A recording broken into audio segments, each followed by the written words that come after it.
deux personnes, deux, trois personnes s'assemblent, donc sont dans une assemblée, autour du nom de Christ, Dieu est présent.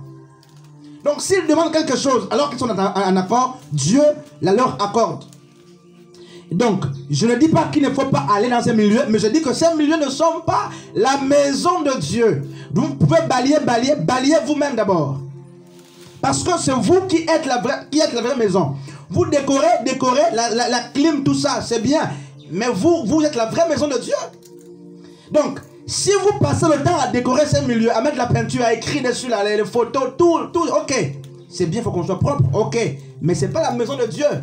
C'est moi qui suis la maison de Dieu. C'est toi qui es la maison de Dieu. Donc, si tu n'es pas propre, tu peux balayer là-bas, c'est l'illusion. Tous ces bâtiments vont être démolis, brisés lors de l'enlèvement. Je vous dis, l'enlèvement, c'est les accidents. C'est parce qu'on a mal prêché l'enlèvement aux gens. L'enlèvement va être comme la 3e guerre mondiale et la 4e va être l'Armageddon. Parce que l'enlèvement, c'est quoi? Il y aura les crashs d'avion. Imaginez-vous un pilote d'avion chrétien, Dieu l'enlève. Le reste, c'est l'accident. Vrai ou faux? L'enlèvement va faire couler le sang. C'est-à-dire, la terre sera comme un fleuve de sang. Il n'y aura pas de couteau. Non, c'est-à-dire les chrétiens qui seront en activité. Tu es en train de faire une césarienne à une femme, Dieu t'enlève, elle meurt. Tu es au volant, tu es chrétien. Tu as pris le train par exemple. Il y a combien de passagers dedans, on ne sait pas. Tu es chrétien, Dieu t'enlève des rails. Mais l'accident, le sang va couler. Donc l'enlèvement, beaucoup vont mourir dans l'enlèvement. C'est parce qu'on a pris ça, je ne sais pas comment on a pris l'enlèvement. Non frère, on nous montre seulement que une femme sera avec son homme sur le lit, une personne... Non, l'enlèvement frère, le sang va couler. Tu t'imagines frère, mais ça va être grave. Combien de vols d'avion on a par jour dans le monde entier? C'est des milliers de vols. Mais imaginons que, frères et sœurs, tous ces pilotes soient des chrétiens qui ont été trouvés dignes, qui seraient trouvés d'une ce jour-là. Dieu les enlève, mais le reste là, c'est l'accident crash. Le sang va couler. Ça va être grave. Un chauffeur de taxi, il a 8 personnes, n'est-ce pas, dans sa voiture. Il est enlevé. Mais c'est l'accident. L'enlèvement, ça va être grave. Et c'est mieux l'église, ça va rester. Parce que Christ vient chercher les hommes. Bon, vraiment, nous ne sommes pas en train de parler de l'église. On parle de la dîme. Donc, frère Guy, l'assemblée, c'est lorsque toi et ton frère vous retrouvez à la maison. Dieu est là, c'est l'église. Et c'est ce que beaucoup de pasteurs, beaucoup d'hommes de Dieu n'arrivent pas à nous dire. Il faut nous inculquer ces choses-là. Parce qu'on nous a fait croire qu'il faut forcément un micro, il faut forcément l'extrade, il faut forcément une multitude de personnes. Alors que Dieu cherche la disposition des cœurs, les cœurs qui sont disposés, sincères. Combien de personnes n'ont-ils pas de mal à se retrouver en famille? Pourquoi? Parce que l'atmosphère de la religion, on leur a dit qu'il faut qu'il y ait 15 000 personnes, 30 000 on est en joie, quand il y a 2 on est frustré. En fait c'est ce qui nous anime. Mais quand c'est comme ça on est religieux simplement. On est religieux. Et donc, alors il va interpeller, il va dire apportez dans la maison du Seigneur. Et nous savons que en fait c'est un récit qui n'a plus de sens aujourd'hui parce que nous sommes la maison du Seigneur. N'est-ce pas? Donc, je crois qu'il y a une question là-bas. Je ne dis pas qu'il faut... Mais donc, quand il dit apporter la maison du Seigneur, ça n'a pas de sens puisque la maison du Seigneur... Non, mais ils sont sous la loi. Jésus ne s'est pas encore révélé. Nous sommes sous la loi de Moïse. Et la loi de Moïse voulait un temple. On a commencé avec les tabernacles, tout ça. Et on est arrivé finalement au temple, n'est-ce pas, construit par le fils de David, Salomon. Voilà. Et donc à cette époque, l'arche était là. C'est pourquoi beaucoup de personnes utilisent par exemple des idoles. Parce qu'ils se réfèrent aux arts, aux choses comme l'arche.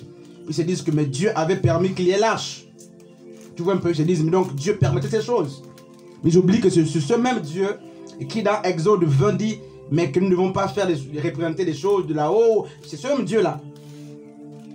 Et il va interpeller et il va dire apportez dans la maison du Seigneur toutes vos dîmes là afin qu'il ne manque de rien, tout ça. Hein? Pourquoi? Parce que le peuple s'était éloigné. Maintenant, c'est quel type de dîme qui allait là-bas? Parce que là, vous m'avez parlé de la dîme sans me dire combien de types de dîmes il y a là dans la Bible. Oui, Fagui.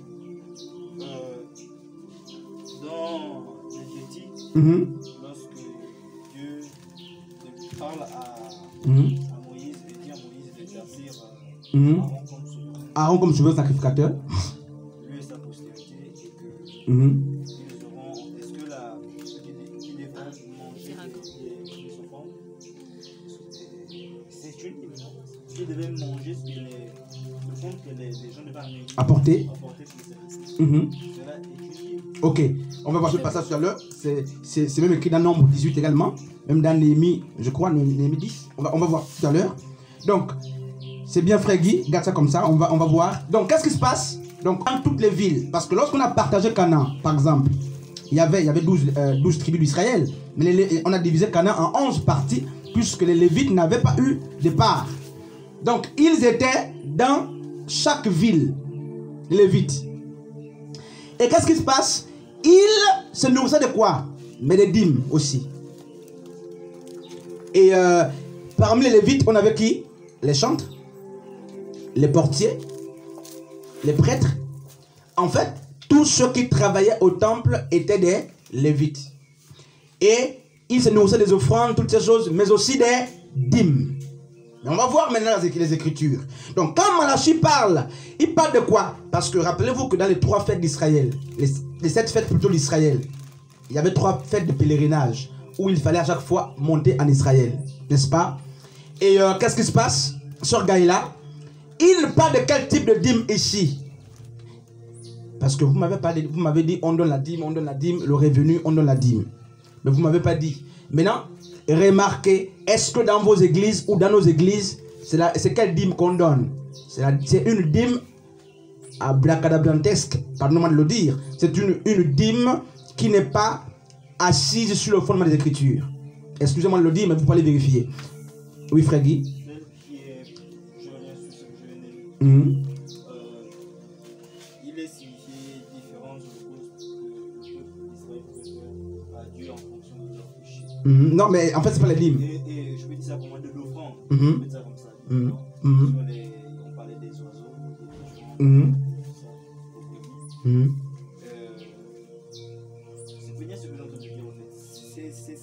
Non, mais c'était les offrandes. La dîme est une offrande. L'offrande n'est pas une dîme. L'offrande est une offrande. La dîme est une offrande parce qu'on offre à Dieu.